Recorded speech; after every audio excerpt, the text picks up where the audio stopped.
So this is the talk. This is Advanced Physical Security, Beyond Dumpster Diving and Social Engineering, or Screw the Firewall and the Secretary too, which is the alternate title that didn't make it into the program.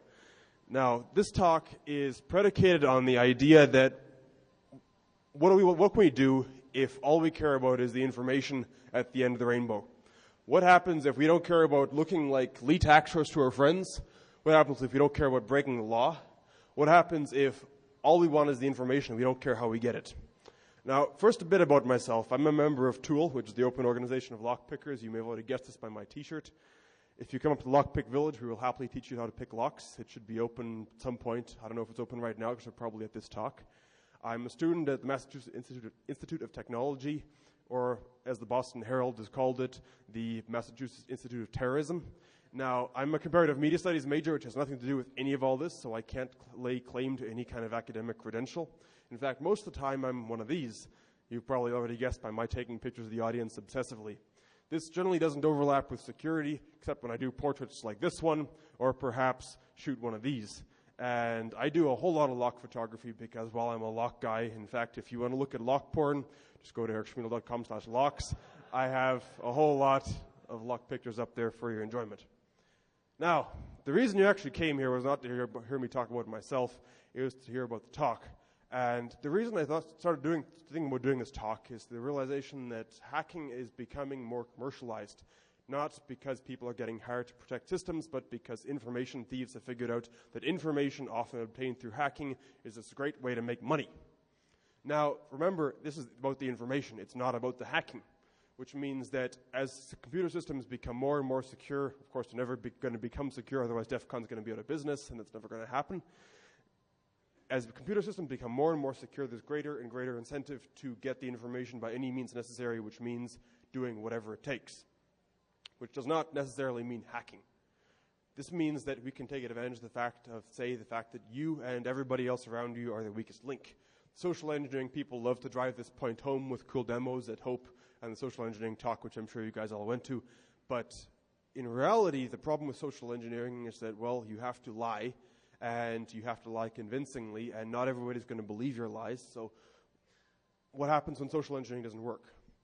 Well, if social engineering doesn't work and you can't get someone inside the organization to tell you the information because they believe you to be somebody you aren't, you might as well pretend to be somebody you aren't and get them to formally become a spy for you by recruiting them as a spy.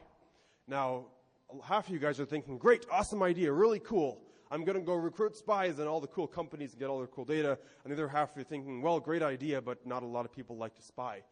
And the solution to this is the process of recruiting spies. It's been formalized over many decades by many intelligence agencies, and it basically boils down to subtly, as James Jesus Angleton, CIA counterintelligence director, at one point so elegantly put it, subtly entrapping them in this web of irresistible compromises, so that while they start out not realizing that they're a spy, by the end they know they're a spy and they realize they don't really have much choice in the matter. Actually recruiting them as a spy is a 5-step process with a 6th step added in for the /trolls. And first of all, you want to spot the potential recruit, figure out who your target is.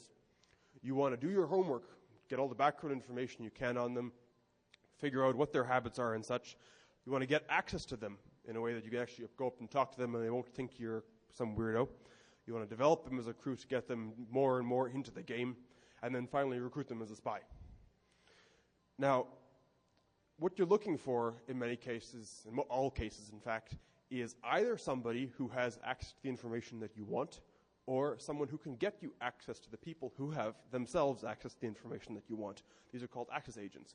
You also want to make sure that the people that you're looking at recruiting aren't counter spies who are going to either feed you with false information or send the cops. Now, once you've identified someone who's a plausible spy or seems like a good idea, you want to learn about them. This means learning what makes them tick. Why do they do what they do? Are they in it for the money? Are they in it because they believe in the organization they're working for? Or are they in it because they just want to help people? And then from this, you can figure out why it is that they're going to work for you.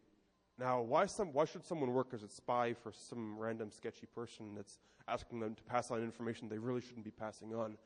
Well, there's a whole bunch of reasons. First of all, because you're offering them a whole crap ton of cash. People like money. And people are willing to do a lot of stuff for money. So that's one of the common reasons. But also, maybe they want to get revenge on somebody. Maybe they want to get revenge on the boss who's been bossing them around and really been treating them like crap. Passing on information that's going to help take down that person is a great way for them to get back at them, and you can take advantage of that. Maybe they want to get revenge on their government. Maybe they're really dissatisfied with the political system that they work in, or maybe they're dissatisfied with the company they're part of. If they work for Walmart, well, maybe they don't like Walmart very much, and you can take advantage of this fact. Maybe you can put them in a blackmail or hostage situation where they're passing on information to protect their reputation or protect their family. Maybe they'll spy for national pride if you can pretend to be from the government of the country they were originally born in. If they're proud of that country and they're working somewhere else or working for some other country, you can take advantage by pretending to be from that government, or maybe you actually are. You can get them emotionally involved if they're in a really boring, humdrum, day-to-day job with no excitement. Spying can add a lot of excitement to their life, and one of the reasons that some people spy. If they're naive, you can convince them they're working for some great cause, working for peace. That was one of the favorite lines of the KGB back in the day to people who are working in the West. Well, pass on information on whatever defense activity you're involved in, and you'll be helping the cause of world peace. Well, that's great if you're really naive. People will pass on information as long as they get laid. People are willing to do a lot in exchange for getting laid. And passing on information is one of these things. And, of course, ideology. Again, the KGB loved this.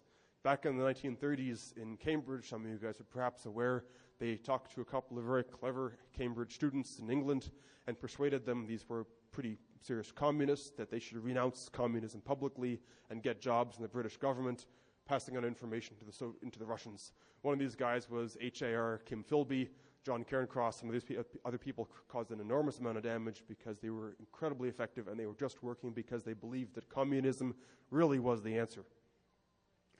Now, the other kind of agent you might want to recruit is an access agent. This is somebody who can get you access to somebody who can pass on information that you want. This means that somebody who has connection to the target group, hopefully they work for the same company, the same organization, but perhaps they just hang out at the same bar, member of the same club, but could just be a prostitute, a high-class call girl who you're paying a lot of money to pretend that there's some kind of something going on that really isn't, or make an introduction.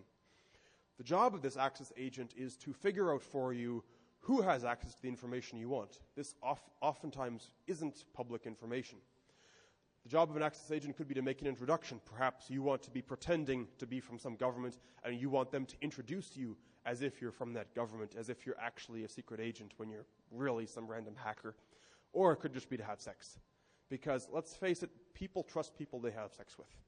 And this has been taken advantage of many, many times. Everybody knows how this works, but few people know the actual details. And how the KGB would do it, for example, if a Western businessman was visiting Soviet Russia, and the KGB knew that this guy had access to information they wanted, perhaps he might run into some very cute, pretty girl at a bar, and they would start talking, and one thing would lead to another.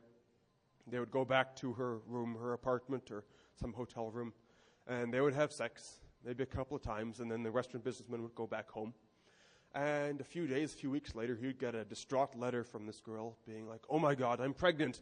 If my father finds out about this, he's going to kill me, like literally kill me, like string me up and hang me kind of deal. They're Russians, they're really brutal. You got to help me. I'm in deep shit. I'm going to lose my job. My life's going to hell.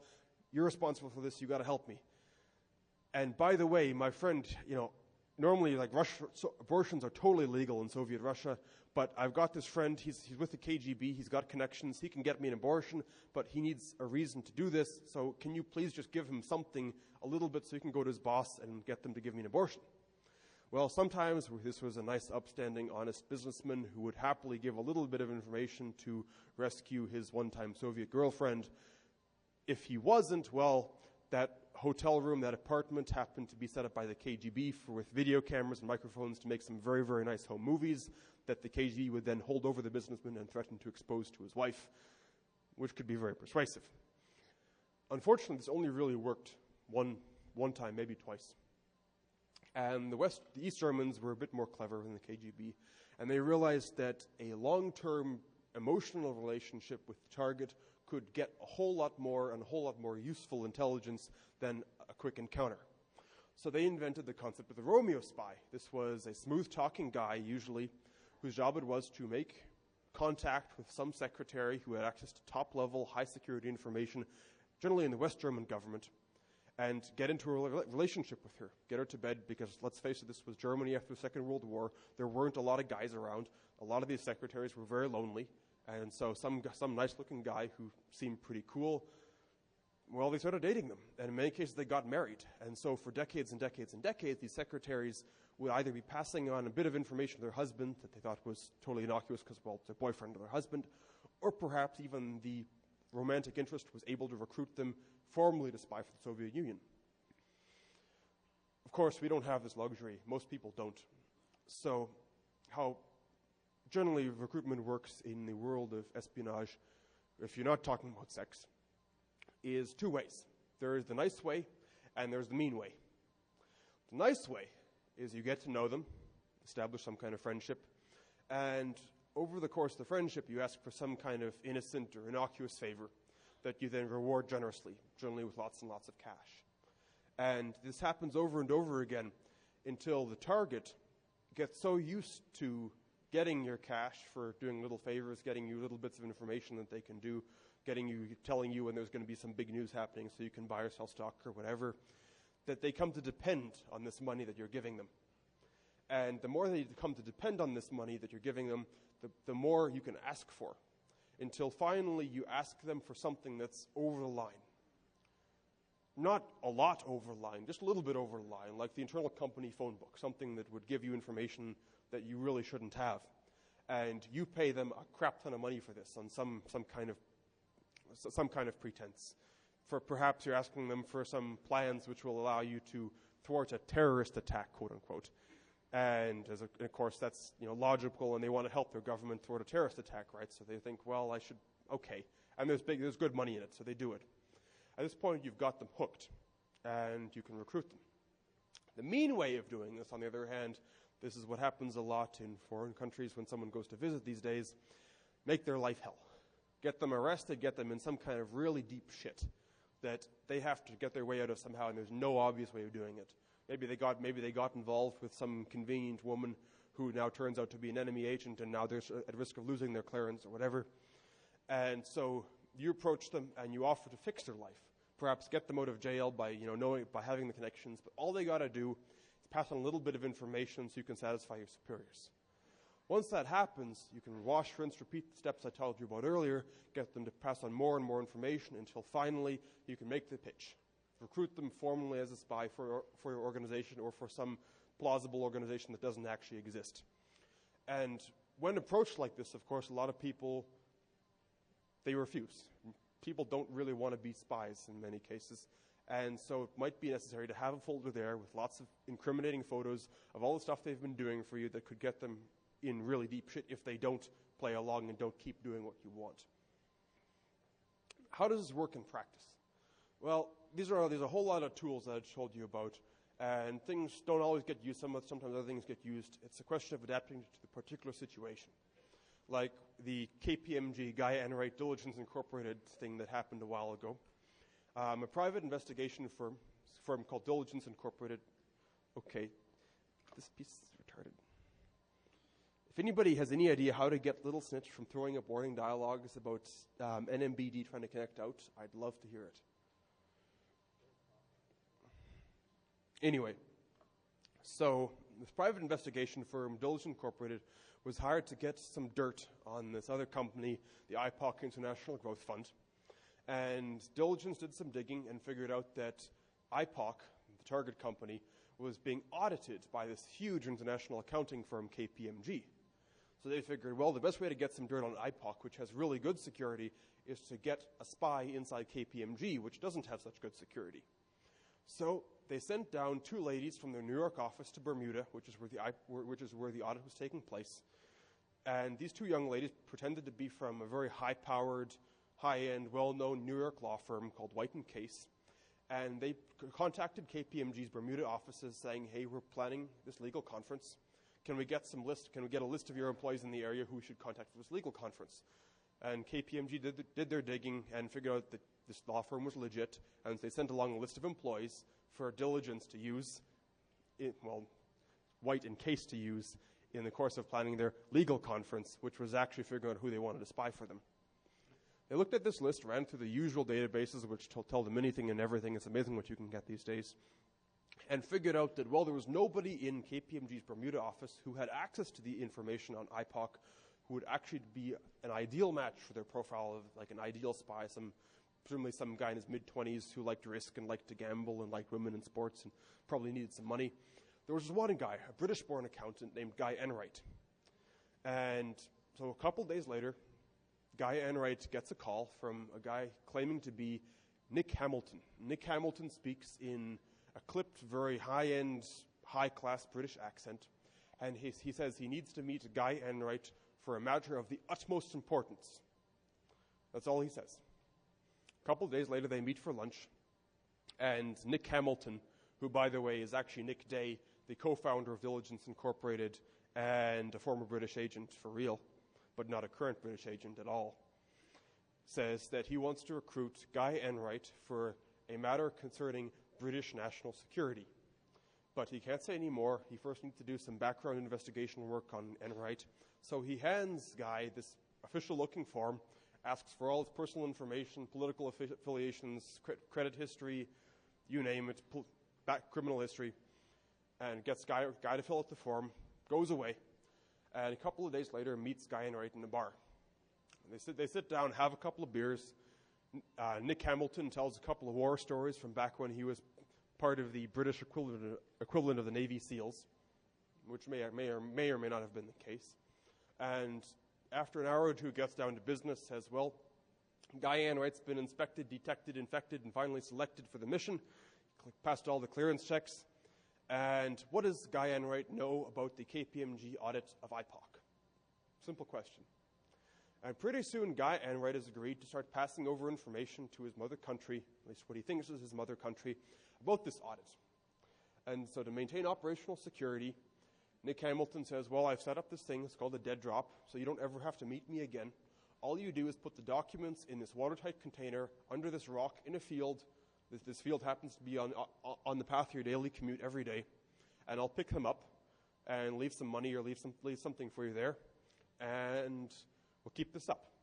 And so this works for a couple of months. Nick Hamilton tells Guy Enright, leave little notes or whatever, what information he wants.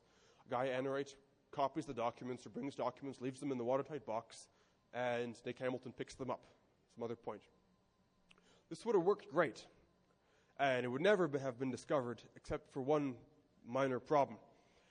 Somebody, we don't actually know who, left a packet of documents, internal Diligence Incorporated documents, at the KPMG New Jersey offices.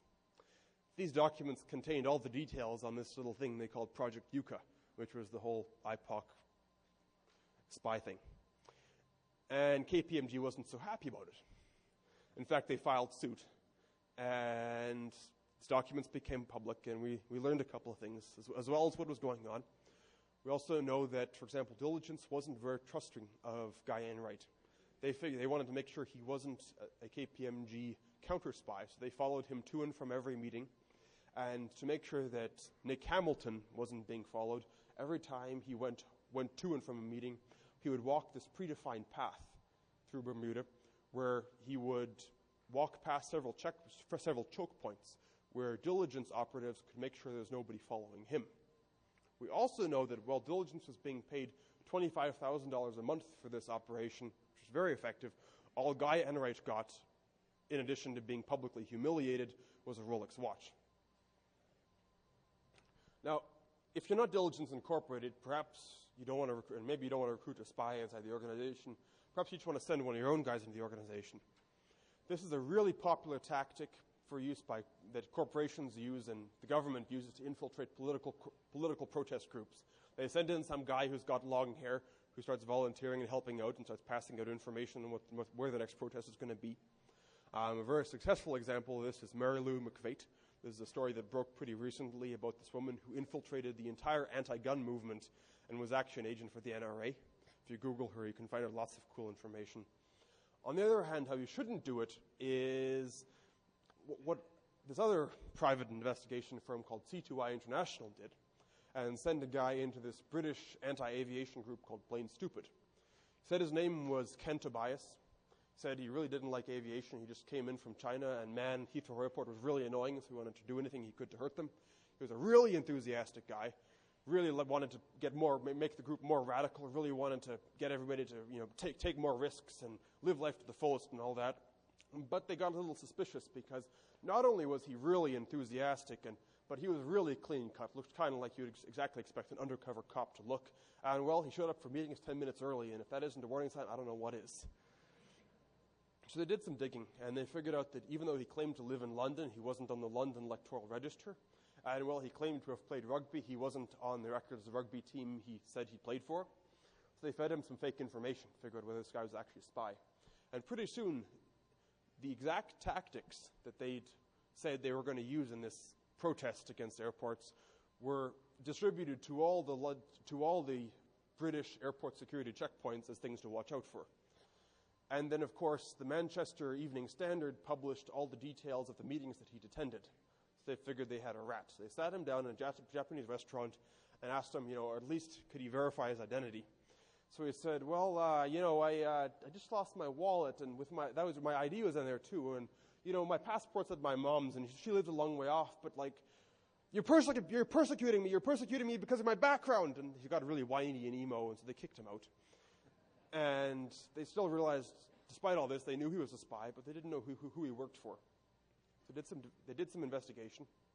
They took a picture of him at a protest, and since he said he'd gone to Oxford, they gave the picture to some guy they knew at Oxford who recognized him as Toby Kendall, a completely different person whose name they Googled, which brought up a Bebo page. The Bebo page linked to a LinkedIn page which identified him as an analyst at the special risk management company C2I International, and apparently he was involved in security and investigations. So if you're going to be a spy, whatever you do, don't make sure your social networking pages don't reveal who you are. Other thing you can do is get a job as a temporary employee. The classic example of this is construction workers who are pretty transient to begin with. And a construction worker on the night shift, filling his lunchbox with a couple of radio transmitters and a whole bunch of microphones, can work pretty much unsupervised, doing whatever the heck he wants, which makes for a night shift full of a whole lot of fun. If you want to get physical access to the facility, well, there's a couple things you can do. First of all, people are pretty polite. Even if it's a secure door, chances are they're going to hold the door open for somebody who looks legit. So you can take advantage of this. If this is a building which is protected by photo IDs are notoriously vulnerable. In fact, there was a case some time ago where the guy in charge of physical security at a military base, which used only guards checking photo IDs as their security, figured he'd test his own base security. So he called up a couple of friends of his who worked in military intelligence, told them, hey guys, I'll buy you a whole night of beers if you pick up these badges I've had made up for you, and all you got to do is get into work every day for 2 solid weeks and not get found out. Well, these special badges replaced the photo ID picture on the badge with that of your average African baboon. And not only did this guy have to buy a whole night of beers for these guys because they got in for 2 solid weeks, these badges weren't discovered for 2 solid months. And the only reason they were discovered is because the guard was a Butterfingers and dropped one of the badges. And when he bent down to pick it up, he finally took a look at the picture and said, hey, we've got a problem here. Now, if it's a secure door, there's this thing called the request to exit sensor. In theory, this is designed to allow people who are leaving a facility to open the door because it automatically unlocks the door when the motion detector gets set off. In reality, this is a great way for an attacker to get in and save the attacker the trouble of picking the lock, because all he has to do is inflate a balloon under the door tied to a rope, let it float up and wave it around until the motion sensor goes off and the door unlocks for him. Depending on the door mechanism, you can bypass in a wide variety of ways that don't involve lockpicking. You can slide, Lloyd, or card the door. You've seen this in movies, James Bond doing this. In many cases, the lock has this thing called the dead latch, and my laser pointer doesn't work, but you can see the arrow. The dead latch is designed to prevent you from sticking a card in the jam and pushing back the latch. Unfortunately, not only are not all lock sets equipped with this feature, but many strike plates were installed by incompetent locksmiths who installed the wrong kind of strike plate, which means the dead latch doesn't work and you can still card the door. Some lock sets, of course, you can go into the keyway, not pick the lock, but instead stick a wire into the right place and trip the latch because it's accessible from the back of the keyway and open the lock. And this is the Adams right bypass, for example, some photos. The idea is that the wire goes back in and just literally flips the bolt back and the lock and the door opens. In many cases, electronic locks have a lot of vulnerabilities. There's plenty of talks on this. This, for example, is a scramble keypad. It's highly secure because the keys change every time you enter the combination, so you never know what key was pressed if you were, say, watching with a camera. On the other hand, some keypads aren't quite so secure. For example, you can take some highlighter, which the highlighter ink stays pretty tacky for a long time. It also isn't visible in normal light. So if you light it up under UV, you can see the ink getting tracked from key to key and figure out what the combination is. Of course, sometimes you don't even need highlighter because, say, with fingerprint sensors, you can sometimes just breathe on the sensor and the condensation will cause the fingerprint to register to the electronics. Now, I'm not deep into alarms, so I'm not going to talk about lockpicking, but if you go up to Lockpicking Village, we will help you teach you how to do this. There is one thing I do want to mention on a side note is master key systems. Well, if you get access to one of the keys in a master key system, this could be the key to the bathroom in a skyscraper, which happens to be on the same master key system as the rest of the locks in the skyscraper. You can then take an impression of this key or decode the key, and assuming you can get blanks or make keys out of credit cards, as Mark Tobias showed us, you can then make 7 different keys, or 6 different keys, or 5 different keys, depending on how many different pins are in the lock. Go back to the skyscraper, and then over the course of trying all the different keys, cutting them down in a certain way, derive the master key, which will allow you to open every lock in the whole building, and all you needed was the bathroom key, which you got by asking the receptionist. One thing you shouldn't do is tape over the locks in the building, hoping that you can get in at the end of the day. This is how the Watergate burglars were caught. A former CIA guy who really should have known better, his name was James McCord.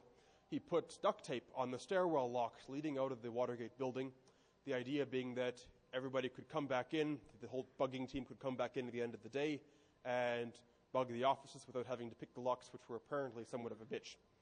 Well, this $9 an hour security guard, Frank Willis, saw the duct tape and was like, while making his daily rounds of the building. So he pulled off the duct tape and he continued on his way. And James McCord, who really needed a handy beating with a clue bat, came back, saw the duct tape had been removed, and put some more on the door. Well, so security guard comes back in an hour, sees duct tape had been added, and calls the cops. Well, they found the Watergate bugging team in the offices of the Democratic National Party, and they were not in the offices of the Democratic National Party chairman, which was in fact the target. The reason was the Democratic chairman's office was really secure, had some good locks on it, and they really couldn't get in. They were in the adjacent office, and when the Washington, D.C. police found them, they had the ceiling tiles removed. As it turns out, all that security in the Democratic chairman's office was pointless because you could go in over the dropped ceiling and get into the office that way. If you don't want to play Watergate burglar, you can try a little more legal approach. In many places, if you can get legit access to the neighboring building, a pair of binoculars or a long telephoto lens will get you this kind of view of whatever's going on in the office you're looking at. And as a result, if you can see the screens, you can see what's on them, you might as well be running some kind of, other attack, which I'm going to talk about later.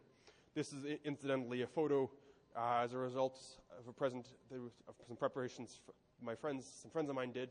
They did some research on the MBTA, that's the Boston Transit System headquarters.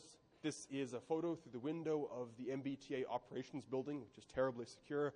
There's not even a front desk. It's all locked down. The security cameras all over the place. But, well, you can just look through the window.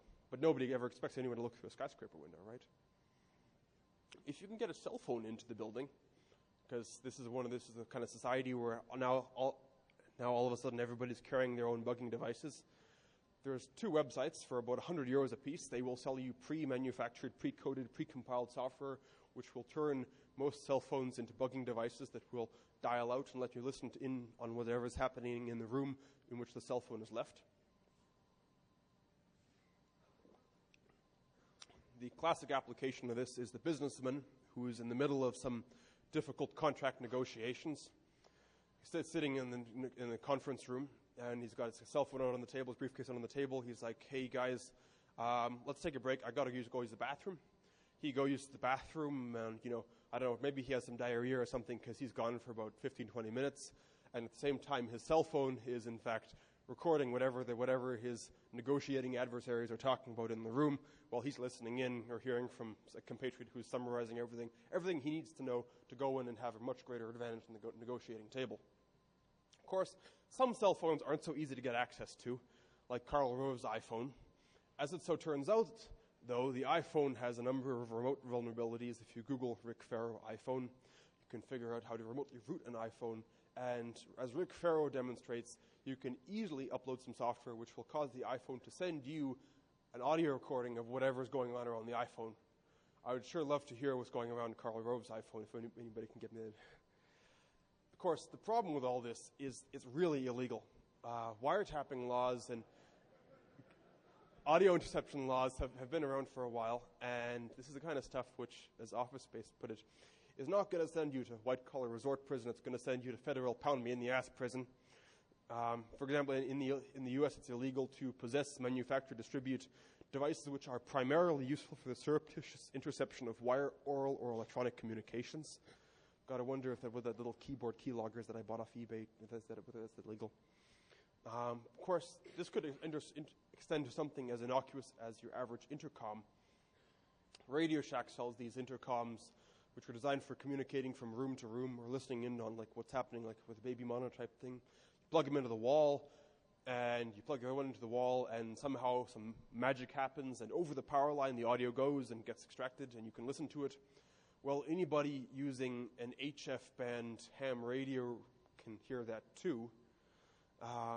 Anybody who goes online and buys himself one of these little handy-dandy recording device, little audio recorders, I mean, they're marketed at recording meetings. They just don't say what kind of meeting and how the recording is being done. They advertise features like capturing audio of meetings, interviews, and other critical information expected of digital recorders, with featuring amazingly long recording times of 136 hours, with up to 32 hours of continuous operation, even featuring a timer recording mode for those who do not want to call attention to the fact that they're making a recording.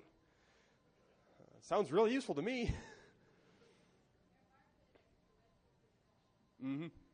Parental protection, yeah, there you go. Of course, your voicemail, even if you don't want to drop in with a recorder, is kind of vulnerable sometimes. Most voicemail boxes are protected by a numeric code, which has no precautions against brute forcing. Your lens cap is on, dude.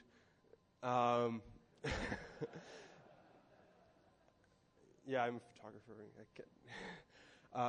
No protections against brute forcing, and think what kind of messages people are leaving on your voicemail and what those messages are going to say about you. Speaking of things that give the adversary more information than you might have desired, if you want to get information on this top secret presentation the CEO is giving perhaps to the board of directors, and you know it's going to be held in a very secure room, and you know there's going to be a counter-surveillance sweep team going through looking for bugs, so you probably don't want to plant a bug. It would be awfully nice if you could get a bug on the CEO's person. Of course, the problem with this is you've got to get access to the CEO's clothes, and that could be kind of a problem. So really, you'd much rather if the CEO just up and volunteered to carry in a bugging device for you, like one of these. This is your average conference body pack wireless microphone. And these things are so vulnerable to interception that the reason I'm walking around with a microphone up here on stage like Elvis Presley as opposed to carrying a little lavalier mic is because in the past people have started broadcasting on the frequency at DEFCON and giving their own talks over the presenter. Get a little more advanced if you like with Bluetooth, keyloggers, PBX, voice over IP. I'll talk about that a bit later. But when it comes down to it, these are the kind of attacks where really you end up parking a van out in front, one that hopefully doesn't look too suspicious, and looking at what comes out of the target facility, perhaps from a bug. You don't even have to plant a bug. There's this thing called TEMPEST. This was discovered back in the 80s. That's also known as Van Eck phreaking. This guy named Wim Van Eck discovered that your average CRT emanates the kind of information that all you need is a specially designed radio receiver, and you can reconstruct all the information on that CRT and watch as someone is typing in all the secret plans and whatever. Well, LCDs are a little bit more difficult to intercept like this, so great excuse to tell your boss to buy you that cinema display you've always wanted because it's immune to TEMPEST. least in theory. On the other hand, there's other stuff that's going on in your average office, which is a little less secure, like, say, the Microsoft Optical Wireless 1000 and 2000 keyboards, which transmit on 27 megahertz, which means it'll go through lots and lots of buildings and obstructions like 900 megahertz won't. And they use an incredibly secure encryption technique called XOR. And as it turns out, they only use one of 256 possible keys. And this Swiss security research firm called DreamLab figured out that, well, not only can you intercept one keyboard, but if you have 3 separate keyboards next to each other, you can filter them all by keyboard, and on your screen watch the 3 different keyboards being used simultaneously or more. Of course, Bluetooth isn't really safe either. This is a quick shortcut link to a Bluetooth paper talking about the fine art of causing Bluetooth connections to be interrupted, causing the repairing process to happen, at which point you can snarf some keys and get some interesting information. This is a little bit beyond the scope of this talk, so I'll leave it up to you and your research skills. Phone taps, classic example, everybody knows. I'm hearing clicks on my phone, therefore they're tapping my phone. Well, these days phone taps are probably a little more sophisticated, unless there's actually a guy sitting outside tapping into your phone box with a lineman's handset. Like, for example, Walmart, who not only did they configure their email system to look for any outgoing keywords which might suggest that one of their employees was communicating with a protest group or reporter, they set up their PBX to automatically intercept and record calls coming to and from the New York Times because they were looking for a leak. Well, this got public when they fired a guy named Bruce Gabbard. He told his story to the media, and Walmart wasn't so happy. You can do this too if you want. If you go online, you can get all sorts of hidden cameras and hidden microphones for a nominal fee. These things aren't terribly secure when it comes to resistance to bug-creeping teams, but let's face it, if you can hide a camera in a birdhouse, a clock radio, potted plant, teddy bear, glasses, even a hairdryer, and of course for $700, even if you're just in case your cell phone camera wasn't good enough, you can get a cell phone wireless video camera. This is, I think, the first example I've ever seen of meta cameras, which are a camera hidden inside a device that already contains a camera. Yes, recursion. So what do you do with this kind of video? Well, there's the usual incriminating footage.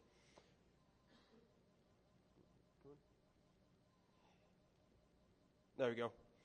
Like happened in Sandridge Elementary School. This is a case from which the principal here was videotaped from a hidden camera that was concealed in the ceiling of his camera.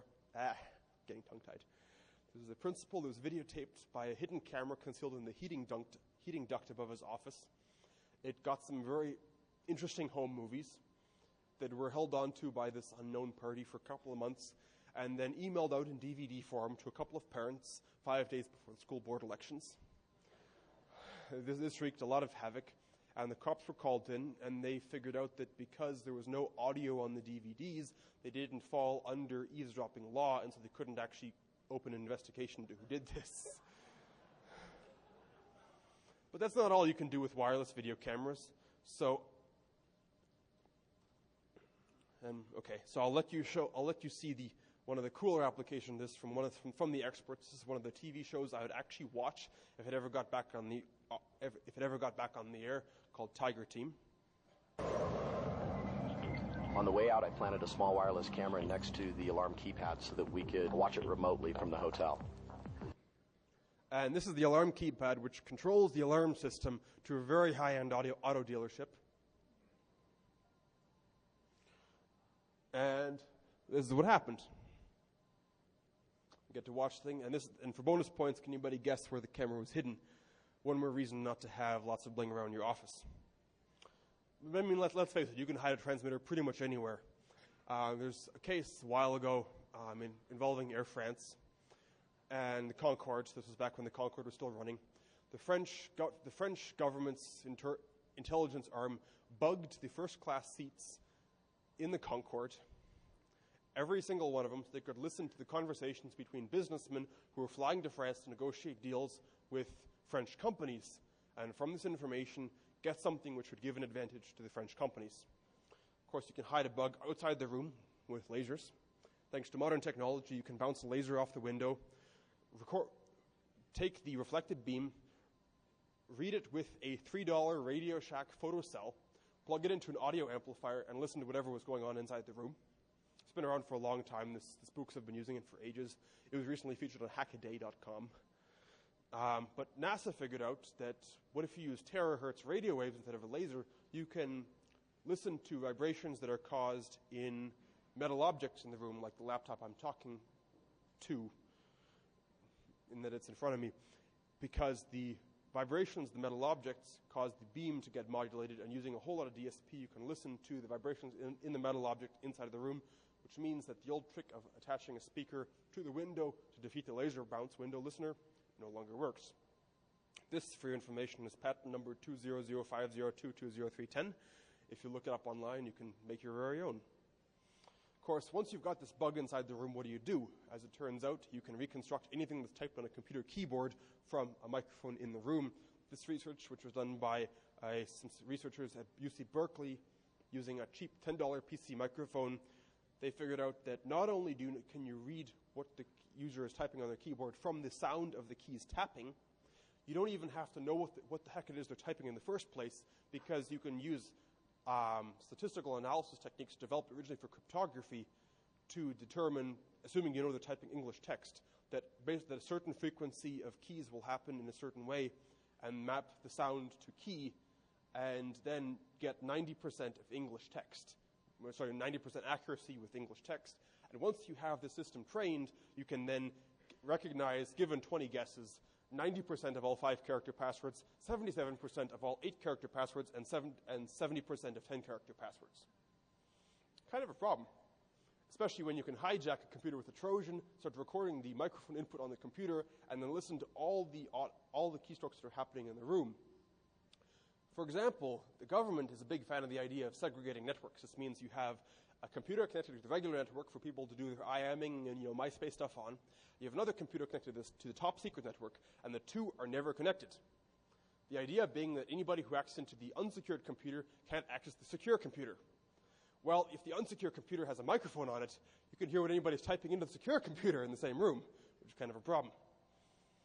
So you might be interested in figuring out how to find a bug. This is called, in the industry, technical surveillance countermeasures. And generally involves hiring very high-priced experts to come in with some esoteric-looking equipment and sweep the room, making beeping noises, and hopefully find the bug. You may be tempted to do this yourself using spy shop bug finders. These things are universally crap. No, really. Don't even bother. The phone line analyzers they sell are totally useless.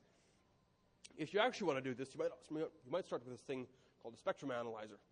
For $20,000, $50,000, and it shows you on a display all the signals in the local area as a form of peaks. Where there's a signal, you see a peak. Where there isn't a signal, you don't see a peak. And you can therefore analyze what is there and what shouldn't be there by looking at what's going on in the room radio-wise. The cool thing about a spectrum analyzer is also spot things like frequency hopping or spread spectrum bugs, which you can't spot with your average Radio Shack scanner, because you'll see the little bit of extra radiation in that area. There are systems like OSCOR, which are sold as like all-in-one TSCM tools for companies that want to do their own in-house stuff. Basically, they work by doing two different things. They will compare the local radio spectrum at some previous time to the radio spectrum whenever there's a secret meeting. The idea being that a bug which is turned off at night to save battery power will be turned back on during the secret meeting, and therefore you'll see that extra spike in the spectrum. And they'll also look at the spectrum and compare it to the local audio. The idea being that there'll be if there's a bug in the room, there'll probably be some correlation between the radio emissions of the bug and the local audio inside the room, and therefore they'll find the bug. A real TSCM specialist will probably walk in with one of these guys. It looks like a very fancy metal detector. It's a nonlinear junction detector, and it uses a spectrally pure, generally about 2 watts radio frequency emission out of the metal detector head which also acts as an antenna. And then there's an RF amplifier and some sophisticated DSP circuitry, which is then looking for odd-order harmonics in the return signal. The idea being that any kind of nonlinear junction in silicon, which is a junction that you're going to find in any kind of diode or transistor, and therefore in any kind of bug, is going to return an odd-order harmonic and therefore locate the bug for you.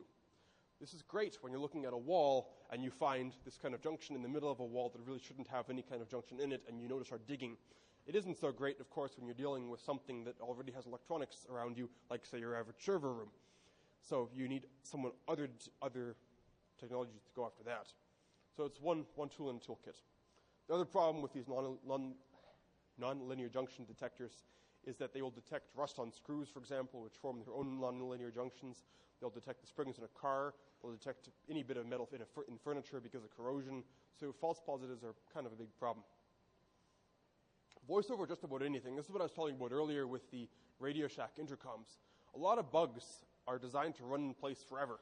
They run off wall power, and they transmit the audio down the power line so that you can pick it up by plugging in the receiver into anything on the same circuit. And if they're well designed, they'll run in just about the 50 kilohertz to a couple hundred kilohertz range. They don't get filtered out by filtering, which is applied to the power line, which means to detect them, you use an HF band ham radio receiver. If you have extra thermal imager, you can take advantage of the fact that a lot of radio transmitters give off heat, a lot of cameras give off heat. So if you see a hot spot where there shouldn't be one, you should probably take a look. Most important of all in TSCM, though, is physical search, taking the room apart piece by piece, looking everywhere. This is probably the easiest to do because all you need to do is use some elbow grease. It'll find the most bugs of any different method because you're looking for the physical bug, but you have to be particularly thorough. In fact, you should probably check the car and the home. There have been some high-profile cases, for example, where the Scottish politician Tommy Sheridan discovered a tiny little box with what he described as a wee antenna on it in his car, which was presumably recording his cell phone calls because, well, GSM is pretty difficult to intercept unless you have about $100,000. It's pretty easy to listen in on when someone's talking, and what do people do in their cars? They talk on their cell phones. Ditto with their home. The CEO of the UK insurance company Equitable Life found a bug in the apartment he used during the week, and that caused a big hoopla, which means that he got to hire a very expensive TSCM specialist. These guys charge several $1,000s a day because the amount of equipment they told about is $200,000 to $2 million altogether. The reason you want to spend that much is because sometimes things go wrong, like the time Kid Rock's security entourage, found what they thought was a wireless camera in his dressing room, thereby uploading porn of Kid Rock getting dressed to the random internets. Well, turns out this wireless camera was actually part of the nightclub's regular security system. The resulting lawsuit backfired horribly, and everybody was very embarrassed. If you want to try it yourself, of course, you can go down to Radio Shack and buy yourself a scanner and listen to all the local transmissions and see if you can find something which is picking up audio in the target room. This will, of course, only detect the most rudimentary bugs like the ones I showed you earlier, the bug in the hairdryer, bug in the birdhouse type deal, which, of course, is never going to be used against a high-value target like, say, the Porsche CEO who found a baby monitor under the sofa in his Ritz-Carlton hotel room. He was very infuriated by this because it was on, the batteries were fresh, so he went to the Ritz-Carlton guys. They were like, oh, it must be a family. But then they checked their records, and no family had actually stayed in the hotel room for several weeks before. So some idiot was trying to bug the Porsche CEO with a baby monitor. That's all I've got for you right now, which is probably bringing a lot of relief to the DEFCON people who've been waving at me. If you have any questions, there's no microphone system, but you're welcome to come up and ask.